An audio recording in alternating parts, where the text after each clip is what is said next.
قرآن نے ہمیشہ یہ کہا کہ یہ ان لوگوں کے لیے جو اولو الالباب، جو عقل رکھتے ہیں، یہ ان لوگوں کے لیے ہے جو عقل رکھتے ہیں. بلکہ یہ آیا کہ کیا ہوا تمہیں افلا تعقلون کہ تم عقل نہیں رکھتے، یعنی بے وقوفوں کے لیے ہے ہی نہیں. یعنی مسلمانوں کو عقل مند قوم تصور کرتا ہے. یہی وہ وجہ ہے کہ فرمایا هو اجتباکم وما جعل علیکم فی الدین من حرج، ہم نے تمہیں چن لیا اور تمہیں چنا بھی اپنے خاص کام کے لیے. پروسیس ہے. You have to exercise my rights on my behalf on this world. اب اس میں دیکھنا یہ ہے کہ وہ ایکسرسائز جو رائٹس کرتے ہیں، ٹوٹل پاور آپ کو جو دی جا رہی ہے، کہیں وہ ٹوٹل پاور کرپٹ تو نہیں ہو گئی. کیونکہ ایسا ہوتا ہے کہ یہ فارمولا ہے کہ کسی کو ٹوٹل پاور دے دی جائے تو ٹوٹل پاور ایبسولوٹلی کرپٹ کر دیتی ہے ہر چیز کو. چنانچہ اس کے ساتھ ایک قاعدہ بھی دے دیا، ایک کلیہ بھی دیا. اور یہ اقبال نے بڑی پیاری بات کہی کہ گفت یزداں کہ چنی است و چنی خواہد ماں.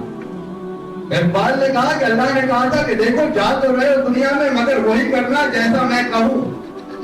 اپنی زندگی ویسے گزارنا، چنی است کہ جیسے میں چنوں تمہارے لیے.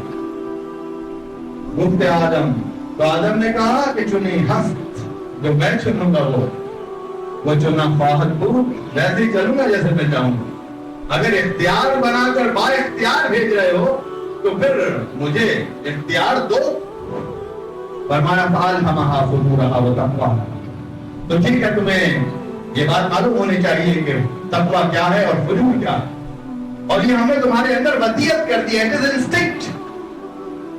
ہر انسان کے اندر، صرف مسلمان کے اندر نہیں. فرمایا کہ جب برا کرو گے تو تمہیں پتہ چل جائے گا تم برا کر رہے ہو، اور جب اچھا کرو گے تو تمہیں پتہ چل جائے گا کہ تم اچھا کر رہے ہو. یہ دونوں چیزیں تمہارے اندر انسٹنکٹلی رکھ دی ہم نے.